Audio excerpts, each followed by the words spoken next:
Today, I'm delighted to welcome friend of the show, Serena Huang, to the Digital HR Leaders podcast. Serena, welcome to the show.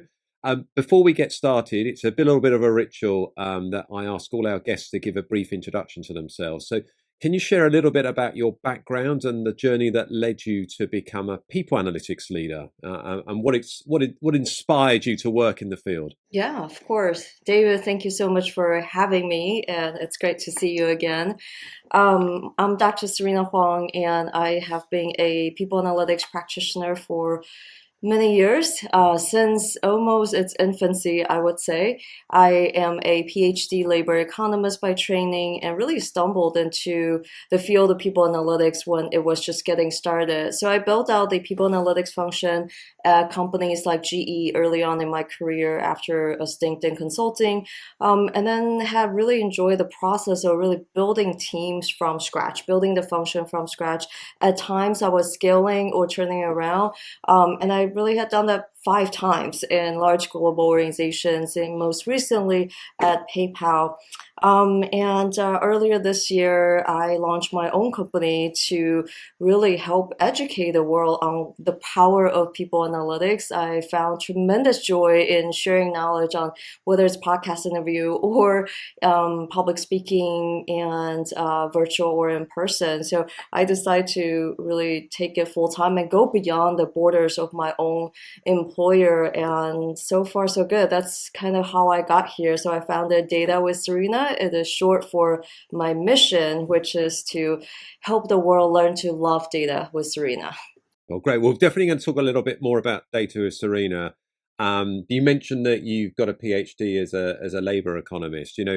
And given your experiences in the field, at 5 companies, what are some of the common people analytics career paths that you've observed?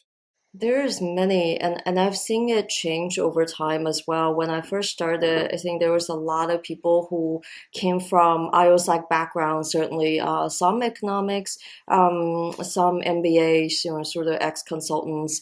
But then more recently, as it becomes easier to learn data analytics skills on the fly, I've seen more and more HR business partners who come from more traditional HR backgrounds go back and say, you know what, I'm just fascinated by data analytics, and I got addicted to Excel in one of the projects. It's a real disease. And I wanted to upskill and pivot to do something else. So I've seen that transition as well. And now I've also recruited from other analytics functions in large companies, so whether it's customer analytics or other data science and machine learning functions that are maybe focusing on non-HR problems, but with very comparable skill sets that are transferable. And as long as they have passion for people, that's the most important. The technical skills certainly can transfer to solving people problems. And I think that's kind of where people enter people analytics, whether it's a junior or mid-level. As they go on, it sort of becomes, most people analytics organizations, unless you're at huge companies, are still fairly small today, even though we've been on this journey for a while. So the promotion path is kind of limited because the organization is just small.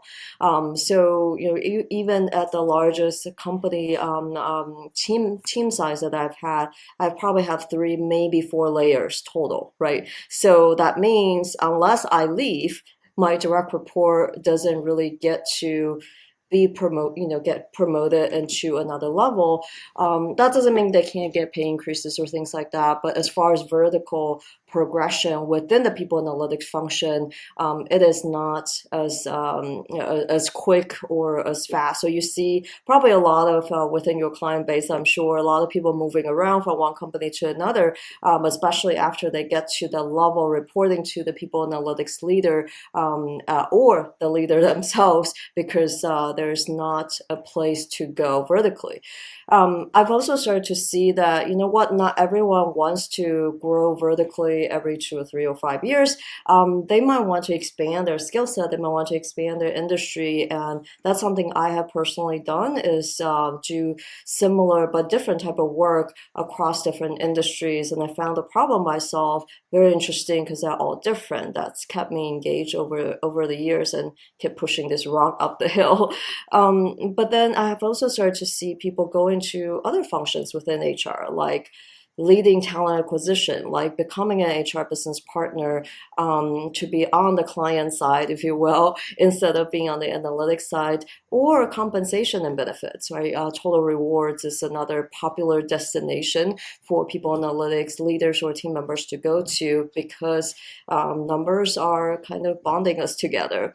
And then I've also started to see, kind of transition into other analytics functions as well, and completely outside of HR. So I think there's a lot going on in the internal mobility, and over time we can start to see more possibilities. Now, I of course will have to mention that some people exit corporate world completely, right? And instead of traditional employment, they become entrepreneurs like myself and you instead. And I think part of that is just I. I credit COVID to some extent. I'm sure all of us, when we were so bored, were baking, banana bread or making pizza dough from scratch, that we started to wonder, what do I really want to do with my life at some point? And for some people, that meant very different career paths. That meant quitting a job that they had been in for a very long time. And for others, it meant, I want to start my own business. And now with so many free advice out there, it's easier than ever to do something full time and just give it a shot. So yeah, I think it's become really interesting to see how my peers over time have grown, and many have launched their own companies as well. Yeah, certainly seeing this year quite a few people drop out the people analytics corporate ladder, shall we say, Yes, and go and set themselves up. And obviously, you're a great example of that. So we're going to develop two themes here. I think we're certainly going to talk about people analytics careers, and you're right. Still in many organisations, the people analytics team is relatively small. So in terms of mobility within the team, it can be challenging sometimes. And even though there's the research we've done at Insight 222 shows more people analytics leaders are now reporting to the CHRO, so they're part of the HR leadership team, and more people analytics teams are taking on responsibility for other areas like workforce planning and employee listening, and maybe right, people strategy as well. So that helps. But you're right. It can be, I think, a challenge for people analytics professionals to kind of develop within their own organisations. And as you said, if you're a right, data scientist, perhaps there's other analytics teams. If you're maybe a consultant that's working yeah, in the people analytics function, maybe, as you said, there's the HR business partner route, and hey, we need more HR business partners to be data literate. So that's a good route, I think. right. But yeah, I mean, it's very interesting. But what I'd like to explore a little bit now, Serena, is your own path. Obviously, you're one of the people that obviously worked in a number of big organizations, and you mentioned obviously the 5 companies that you'd worked in a people analytics leader or people analytics role. And you ventured out and building your own startup, Data with Serena, and being pretty successful. We saw each other in London, I think, when Yes. you were speaking at the People Analytics World Conference earlier this year. From your personal perspective, what influenced you to your decision to leave the corporate path, and how's the transition been for you so far? Yeah, great question. Like I said, I noticed that I really enjoy building teams and building a strategy for people analytics, and seeing those aha moments in my clients. And I did a lot of soul searching, like many people during the pandemic. I had gotten multiple executive coaches and even therapy. So lots of self discovery along the way. And as I became more honest with myself, I know that what brings me the most joy were a few things. One is speaking, training, and then content creation. So those are really three things that bring me a lot of joy, which I was really doing as a hobby in addition to my day job. And by content creation, I think speaking and training are fairly clear. Content creation, I don't mean making funny cat videos, but really sharing kind of my journey or insights around people analytics on LinkedIn and really on the writing side, right? So I started my own newsletter, blog, and so on, just to share, and then lectures at different universities. And I realized that I wanted to, like I said, go beyond the walls of my company and the limited number of conferences I had time for during the year in addition to my regular job. And so I decided to take that full time. But also one feedback I heard over and over again since I started even doing the speaking and training in sort of in conferences and within the companies is that people would say, I've looked at data for so many years, and you have helped me see it in completely different light. And those are the moments I really hang on, on a rainy day. And so I think about how can I create more of moments like this because a lot of people in HR traditionally are not fans of data. They might even be fearful of working with data, and so I've had success in getting a lot of them to come to the dark side of loving data, and I wanted to just do more of that on a different scale. So that's what influenced me. I like my job itself in various companies was very fulfilling. Really enjoyed the team building piece and the client interactions internally. But I just realized unless I clone myself, I could not do all the things that I wanted to do because I still only have 24 hours. And then I pretty much told myself, look, I'm going to give this a try for 6 months. And if no one wants to hire me to do this, great. I'll go back, certainly continue with the people analytics journey in some other company.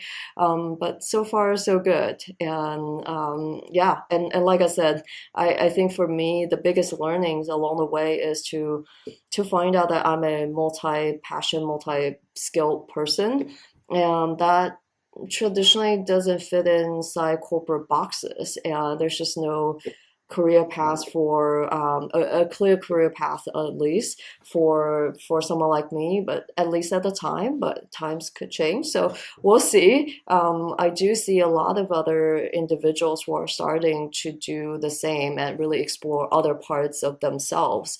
Look, like I paint, I create music, and I don't intend to to do those for a living, but I do it for fun. Like the analytics training and teaching, on the other hand, I think it's so far it's been proven to be something the world really needs right now. Yeah, I mean, certainly, I think analytics is a topic that is important for HR professionals, and as you rightly said, it's a topic where for many HR professionals, there's room to grow. And what and to help people to grow, is exactly some of the content that you're producing, some of the LinkedIn training courses that you're producing, which is helping them to do that, which is great because obviously Right.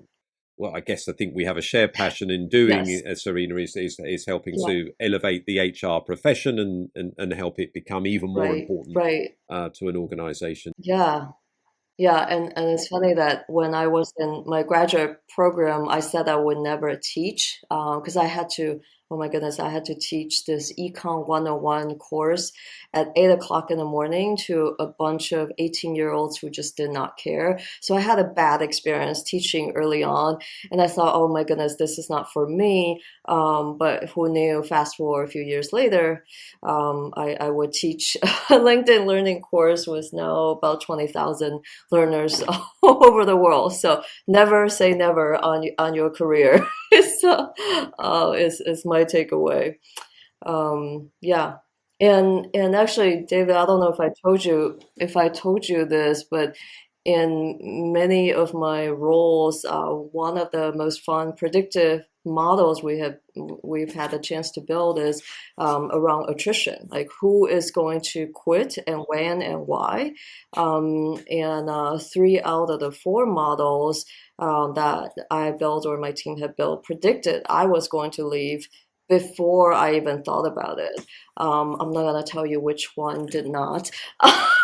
Yeah, but it's sort of it's sort of interesting to have those conversations with myself, and then also perhaps more interesting with my CHRO, because those are results that I will review with the CHRO from time to time, and imagine having to explain why your name is on the list, and sort of what to do about that. So yeah, so I think these are unique challenges and just analytics problems that you don't run into in customer analytics, right? Like you would never have to explain why a model predicted that you are going to leave the company to your boss. So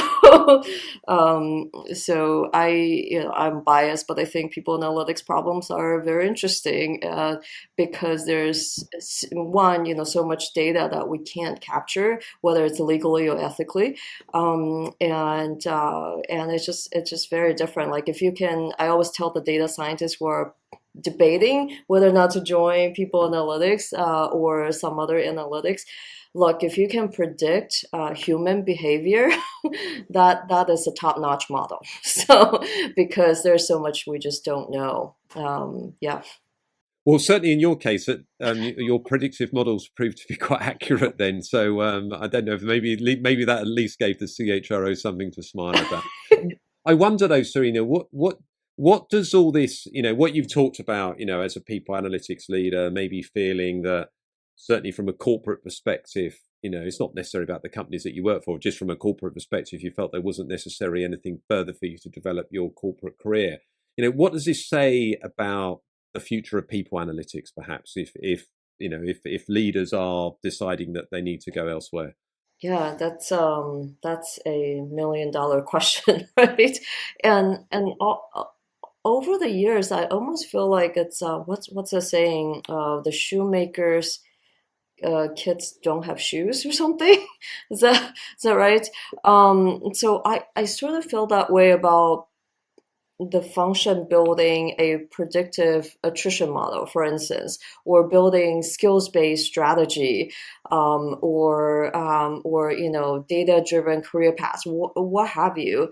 Oftentimes, we would do that for other functions, right? The critical jobs, whether that's customer-facing roles, whether that's sales, whether that's product, what have you. Revenue-generating roles. Sure, it makes sense to focus on those because people analytics resources are not inexpensive, but then oftentimes we don't see that on ourselves. It's like the saying where HR for HR is a luxury in most companies. Well, guess what? People analytics for people analytics is also a luxury. And I've rarely seen a model that focuses on people analytics. And sure, yes, you can argue the sample size is too small and whatnot, but truly, when's the last time we really sit down and have an honest discussion with the CHRO and say, look, this function is new and is very different from the rest. It's taken decades to maybe a little more than a decade to prove that we exist for a reason, but no one really knows what we do. And when no one knows what we do, that makes it challenging to talk about career paths, right? So it's almost on the ownership almost falls on the people analytics leader themselves to not only fend for themselves, but also for their team members when there's budget cuts, when there's, freezing of hiring, all these things to explain to their peers and the leadership team on a function that's relatively new and maybe, especially in a new place, haven't had a chance to prove out the ROI because it takes time.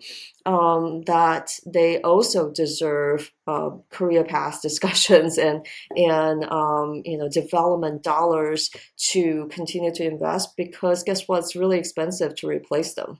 And there's yes, there's now more of us in the market, but truly this, because the skill sets are so diverse, because it's almost like a blessing and a curse, right? Where we can work in other functions, we can work in other industries. It's very transferable. So how do we make sure there's, it is an attractive workplace, it is an attractive long-term play for the people analytics leader and their teams?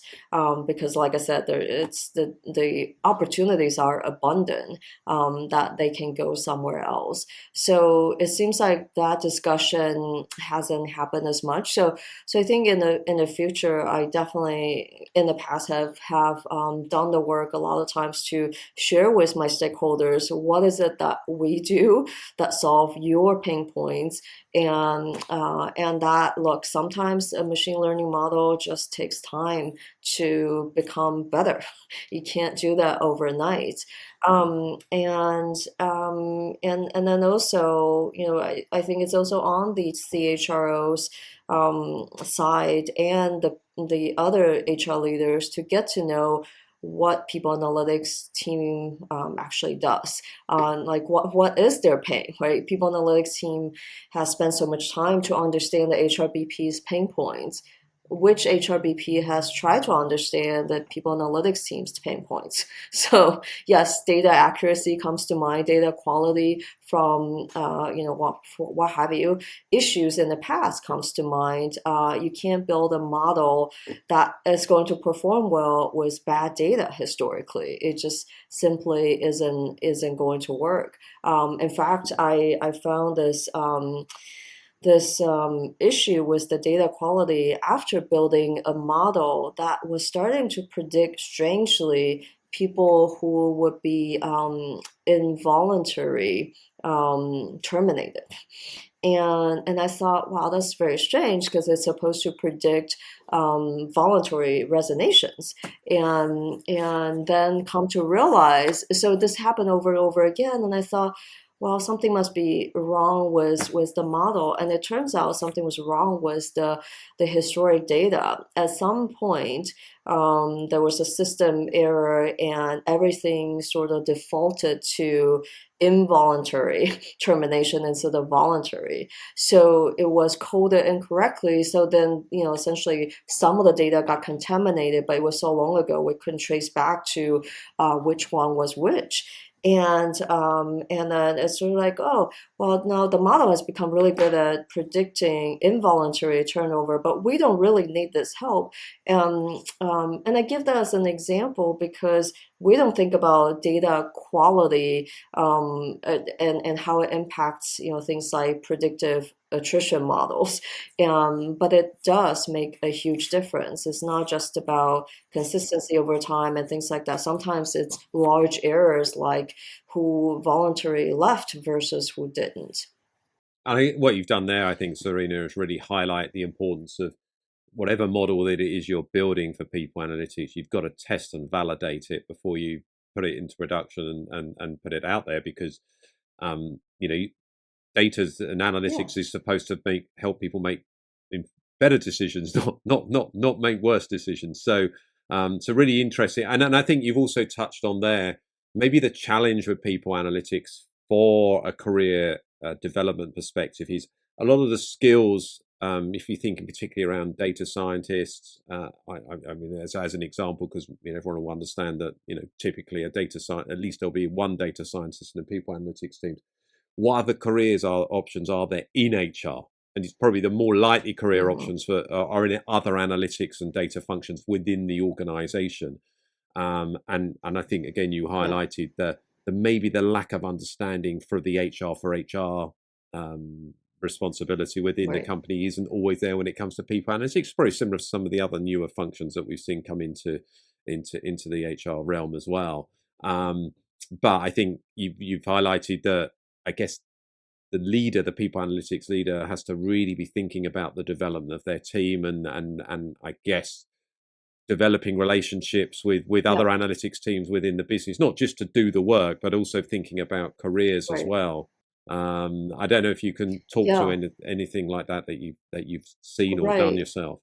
Yeah, something I found helpful because I didn't, the function of people analytics already sometimes feels like we're on an island and we're all alone in HR. I certainly didn't want the most technical talent on the team, like data scientists or data engineers, to feel all alone too.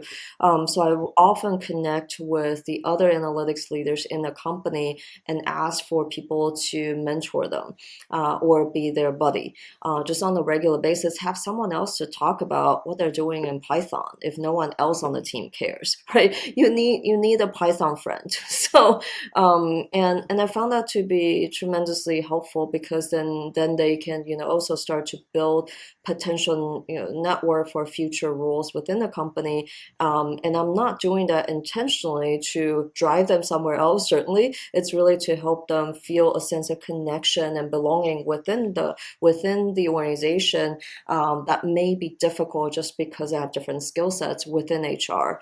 So I think that's one, but then also I think let's be honest, right? It's 2023. We've all been through a lot in 3.5 years.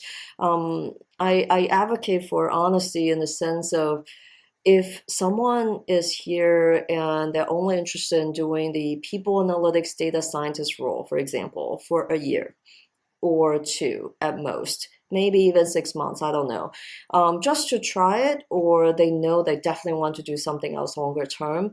It's okay to have those honest conversations and be upfront about it instead of hoping that your manager doesn't find out after you apply for a different role.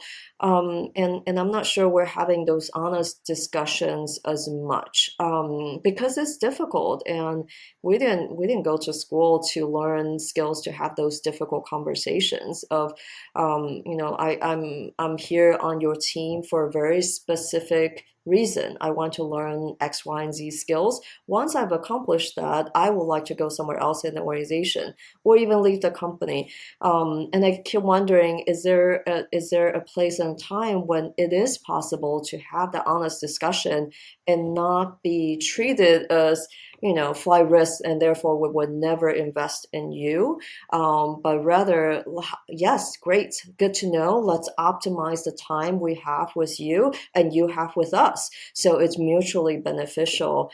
And the same with other people analytics team members, right? It's not just the data scientists. Obviously, that's a really easy to talk about because the skills are so transferable. But think about other consulting skills, right? If someone really is there to just get some experience in data analytics, and then they want to go and be an HRBP and eventually CHRO, and they have no desire to become the people analytics leader, that's okay.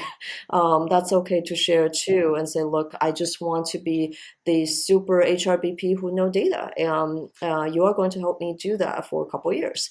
And so I think that honesty is difficult, and I hope someday we can really start to have those conversations and see people thrive as a result of those candid conversations that are two-way. And right, and I think the manager or the people analytics leader or the CHRO doesn't have to just accept everything either, right? It's a two-way dialogue. They could say, look, that's great that you want to be here for just a year. Thank you for the transparency, but we really need you to execute. And so how does 2 years sound? Could we make your role interesting enough where you're really doing, this build in year one, and then year two, you'll continue to execute. And then let's figure out you are not bored. Let's figure out something challenging for you to do, maybe a cross organization project that you can take on so that you can eventually get to where you want to be, which is, X, Y, and Z organization.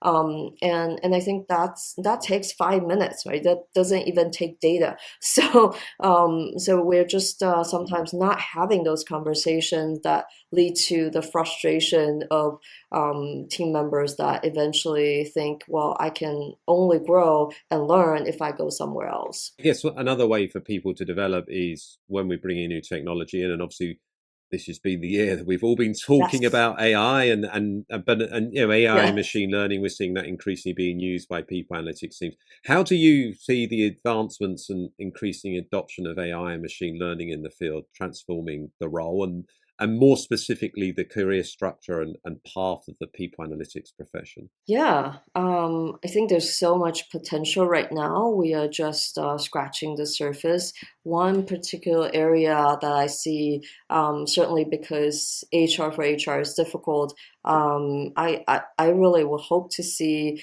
the skills-based workforce strategy come to life. There's a lot of skills tech out there now, where, in maybe 10, 20 years ago, we're filling out what our skills are. Maybe we're taking a survey about our skill set. Maybe there's manager assessment that takes forever. But now with AI, it's able to guess what kind of skill sets you should have based on your job history, based on your education certificates, and all these things that are in the system. And then all you need to do is quickly validate and move on, or maybe even not. And then the point of all of this really is not to know what skills everyone has, but to build out a path for the organization. What kind of capabilities do we have today, and what do we need in the future, and how do we close the gap? And then for individuals as well, if I know that I want to be an AI expert in 3 years from now, focusing on ethics, for example, how do I get there from where I am now if I'm an HR business partner who loves data, and slowly building that path using AI, I think can solve a lot of headaches of people saying, well, I don't have career paths, or I don't know where to go next. And so, and also because so many jobs that will happen in the future, are not here yet. And so I think instead of figuring out what role you want to be in, it's really figuring out maybe the next learning that you want to get, maybe the next opportunity that can grow you in certain ways, as opposed to being too focused on the title because that job may not exist. I think AI is also starting to transform how HR views analytics, which is very exciting. There's a lot of technology that really shortens the time from data to insights today. Instead of someone manually doing things like PowerPoint presentation that has a chart and then they have to narrate what is happening in the graph.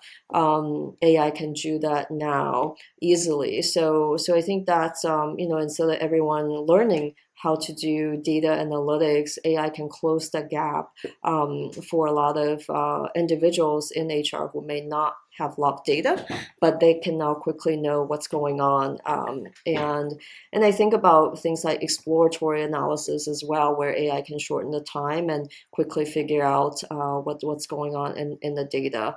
And of course, we have to talk about automation a little bit. And I remember years ago, because I had the joy of owning HR operations briefly, we were starting to explore automation and with payroll. And it was really exciting. We were able to get bots to check payroll data and accuracy and so on, with very minimal investment. And this was years ago. And I remember at the time, as I will bring up things like, well, AI can also do amazing things for people analytics, and it didn't get the same response at the time. People were much more excited about payroll automation versus automating PowerPoint presentation and people analytics, for instance. And but I think we're now in a different place. It feels like getting quicker from data to insights and of course to action is getting a lot of traction. A lot of people no longer want to be swimming in an ocean of data, and they want to they want to have insights and take action because data itself does not help with that. So lots of potential for sure, and I think the one I'll add one more because there's so much discussion still around return to office and monitoring what people are doing with various technologies out there that can monitor who's logged in, who has batched in, and how many hours people are working. I think a lot of employees and business leaders are holding HR accountable for making sure these type of technologies and monitoring employees productivity, what have you, is ethical and are making the right decisions, and it's not creepy. Um, and I think that's a difficult space because well, the debate continues, right? It's been almost 4 years now, and we are still talking about it. So with new advancement in AI, we can do a lot of things with the data on employees in real time. Should we? Is a different question. And I think it's time to have again another honest conversation with the leadership team on what are we trying to solve with if we're going down the route of closely monitoring employees and what is the problem, are we solving any problems, and then how do we communicate to employees? That's also really critical. It's not just about not violating privacy laws and so on. It's really, do employees trust you if you're rolling something like that out? And do they believe that you have their best interests at heart? And if they don't believe you, then and it's going to be really hard to gain back that kind of trust. Yeah, I think the trust element is so important, and frankly, being transparent. What data are we collecting it? Why are we collecting it? Who's got access to it? What level are we, how secure is it, and what's the benefit to you employees that we're actually collecting this data? How's it going to support your career within the organization? I think you're right to highlight those points. And I think we're seeing, thankfully, we're seeing more regulation coming in as well, so companies are going to have to do this Right. maybe, but I also think it's the right thing to do as well from an ethical perspective. And there's enough data out there Yeah. from I've seen studies from companies like Accenture that says if you get the trust element right, then you'll deliver more value with Hmm. with data as well. So one of the relationships, Serena, just sort of progressing on now, that is so important for the people analytics leader is that with the CHRO. And certainly we're seeing from the research that we're doing at Insight 222 that over time the people analytics function in many organizations is becoming of key strategic value to the CHRO as well. We're seeing that through reporting lines as well.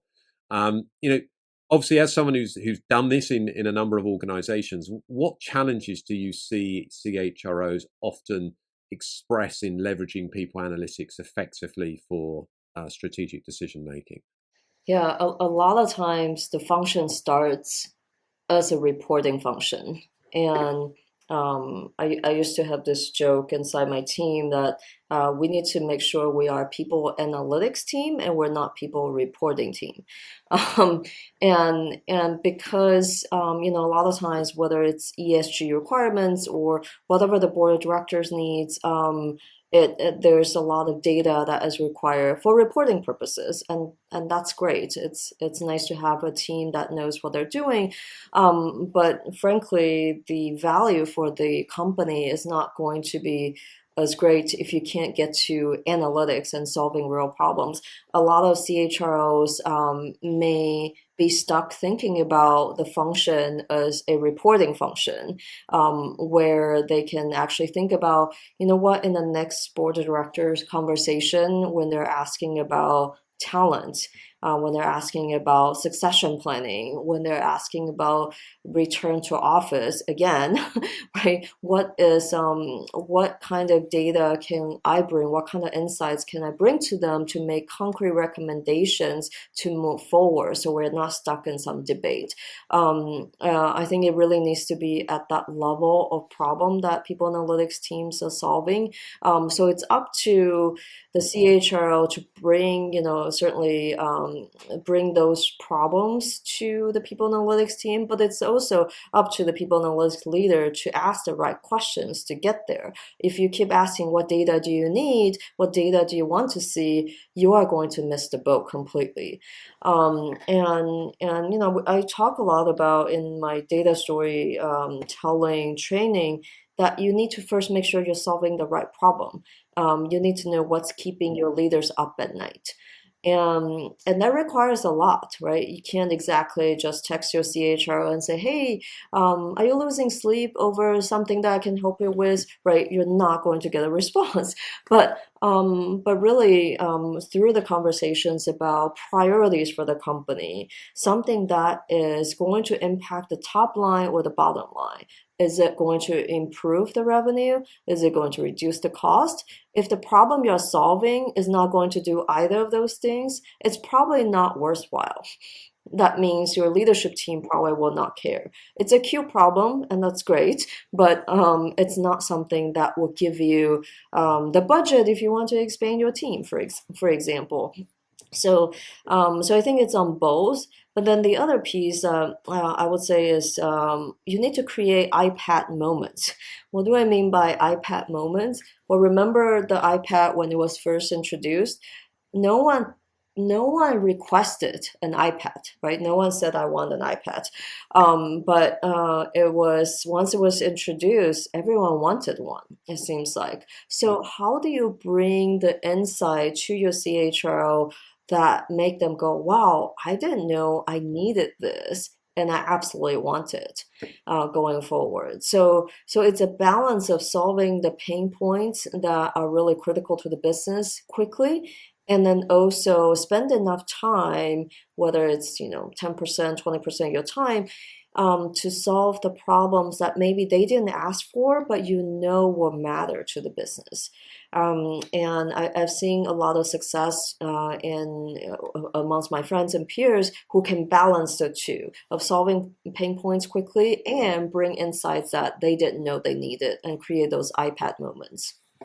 That kind of helping them see around corners that they weren't sure they even existed, sort of thing. Yeah, that's a good point. I think it's not just about asking the right questions and then helping them answer those questions. It's Right. as you said, it's about helping bring insight that maybe they weren't aware of, problems that they weren't even aware of. So I think that's a nice balance there to strike.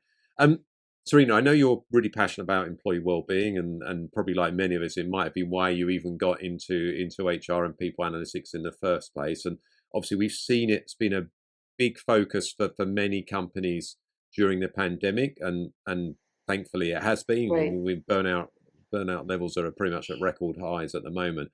I wonder if some companies are starting to take their eye off the ball a little bit when it comes to this topic. What are you seeing in this area, and how can people analytics, play an important role in supporting employee well-being? People analytics team has a huge role in supporting this area. I've definitely seen budget cuts really across the board in HR in difficult times, and the cuts are hitting areas like DEI and certainly the well-being. Whatever benefits were introduced during COVID, that seems like they were not as needed anymore, as well as learning. And unfortunately, these are all critical areas to a person's overall well-being and performance. If you're not feeling well, whether it's mentally or physically, how can you perform at your best? And I don't think we need data on this, but I will share a few that really resonated with me from a recent study by Deloitte, their 2023 well-being study. They found that 60% of people are actually consider quitting their job to go to a place that will support their well-being, including 75% of C-suite themselves. So everyone is pretty stressed. And also there's a huge gap between what company leaders think they're doing on employee well-being versus what employees are perceiving. 84% of C-suite said their company has made progress on and commitment to employee well-being, but only 39% of their employees agree. So that's a huge gap. And if you think about what the board of directors might be thinking, well, we have invested a lot in employee well-being, and it seems like employees are not feeling it. So what is the gap?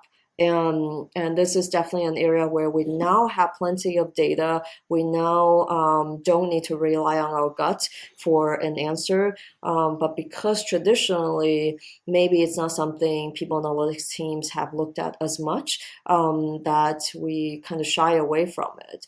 But it's absolutely critical. There's also, I just heard a podcast around the loneliness pandemic. We talked about that a lot, and it's not just the lockdown initially, it was everything that followed. I recall the stat around 50% of Americans feel lonely. That's a lot. And in fact, the U.S. Surgeon General released a framework around how to increase your well-being at work. And one of the 5 elements is social connection. And as I think about all the conversations and debates around return to office, there's this element that we don't quite measure as much or talk about as much is connection, because it's difficult. So there's different types of connection. Social connection means you feel like you are part of something bigger, and you belong to something bigger than just yourself and your family and your close friends. And when that happens at work, it could do incredible things for productivity, collaboration, innovation. And when it doesn't, you sort of feel like you are on an island and you have no one to reach out to. So there's a connection between this well-being concepts and diversity, equity, and inclusion. I've personally found that those correlation within the surveys I've done in various organizations that those two items tend to be positively correlated, and it's not difficult to think to see that connection. Like, think about the last time you felt excluded at work, whether it's a meeting that you didn't get invited to that you feel like you should, or something similar to that. You probably didn't feel happy. You probably didn't feel very engaged. So there's a connection between DEI concepts and well-being concepts that I think people analytics teams can help continue to explore and should. And then, how do we measure connection? It's great that we are starting to measure productivity of people coming to the office, but do they truly feel connected after they spend more time in the office, or do they feel equally isolated as before because all they do is sit in their cubicle and they don't talk to anyone? Maybe even worse, they're on Zoom calls all day when they're in the office. So I think we can start to measure that, whether through passive listening like organizational network analysis, or active listening by surveying whether people feel a sense of connection to colleagues, sense of connection to the purpose. Do they feel like the manager care about them as an individual? Those are some sample questions I personally like, and I think can go a long way if you do it more frequently to get a pulse on what's going on in the organization. Yeah, I think you're right. I think it's I think in people analytics we have a responsibility to do active and passive listening to really understand well-being, to understand inclusion, to understand belonging, to understand connection, all those sorts of things. And maybe as we do more research on this, both within companies but as a field, we can start to see the impact that not getting those things right has on individuals, on teams, so not just performance and well-being, but also on company performance and well-being, and maybe that's how we turn the dial a little bit, in the future. Serena, we're coming to the end of the episode, and before we go to the question of the series, we talked a lot about people analytics careers. I'd love to get your view on this one. For those aspiring people analytics professionals or even HR professionals that want to develop their data literacy skills, what skills do you foresee will be crucial for the field as we go into the next 2-3 years? I'll give three. Three C's. One is communication. I think storytelling with data is a super critical skill that will not go away anytime soon. I was recently interviewed, actually, as part of a book around storytelling. I think it's in my, hold on, over here, called The Perfect Story. How do we tell stories with data? And because we as humans are wired to listen to stories, so how can you do that in the data analytics context is super critical. And also being able to communicate with different audience. You have to tailor your message, right? When I'm talking to my data scientist, it's going to be very different from when I'm talking to the CHRO and the CEO. And the second C is critical thinking. In the world that we're living in now, with lots of AI generated content out there, some might be real, some might be false completely. How do we continue to use critical thinking skills to tease out what information to consume and what is true and what is not? It will continue to become a challenge and probably even become more difficult with AI if we're not careful. And the third C is continuous learning. And really not just taking courses or listening to podcasts and reading articles, but one skill I often look for in interviewing individuals to join my team is whether or not they have intellectual humility. Meaning, are they willing to be wrong? Do they have the humility to be wrong and unlearn something and do something differently? I think that's going to be critical again in the world of AI. And you might quickly find out what was true before is no longer true. So those are the three C's: communication, critical thinking, and continuous learning. Notice I didn't say any of the Python or SQL Tableau skills. I think if you can apply continuous learning, you'll get to a point where you realize you need to pick up those specific skills. And so that's a great starting point. No, I really love those three, and I think we could apply those for any HR professional, that's listening. Good communication skills, the art of good storytelling. Depending on how much data you're using or not, you still need good communication skills, critical thinking, continuous learning. I think some really good tips there, Serena. So we get to the question of the series now. So this is the question we're asking everyone on this series of the podcast, and we could go quite a long way with this one, I suspect. How will AI transform the role of HR? Oh, I think we need another hour, but I'll try to keep it to highlighting three particular areas that I've started to see already. One is the work that HR does. From automation potential in shared services and answering questions that no longer need to be done by humans. Those have tremendous potential for really efficiency and time savings and leaving time for HR to do HR things, more human tasks as opposed to the things that AI can do. Second is the impact HR has. I've mentioned skills-based workforce planning strategy, and that can really elevate the impact HR has, along with the power of making data more digestible, to go from data to insights faster, instead of being afraid of data. Maybe now a lot of HR business partners will embrace data instead because of AI. And finally, the relationship HR has with the organization, whether it's the board of directors, the CEO, but then also with employees. I mentioned earlier when we talked about monitoring employees, it's super critical for HR to gain and continue to maintain that trust from the organization. But then also with other AI tools coming in, leaders are looking to HR to make sure that employees and their data are guarded and that they are safe, and it's used for the right reason. So that relationship where HR has is at a critical point. I think could go. I hope it's the positive direction, but there's a lot to be done for sure. No, really good. And I like things in threes as well, so that's very good. 2 questions with 2 threes. I like that. I can't remember things more than No. more than that number. I could tell. I could tell you've got a consulting background, Serena. So that's really cool.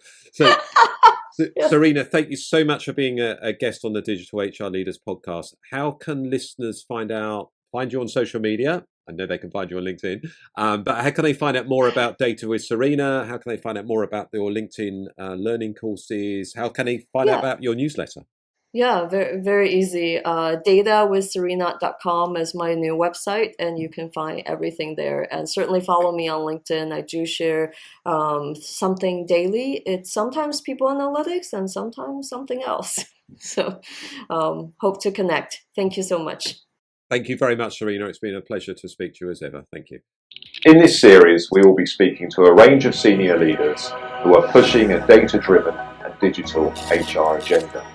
Make sure that you subscribe via your podcast app of choice and also via our YouTube channel for free and regular interviews with the digital HR leaders of the future.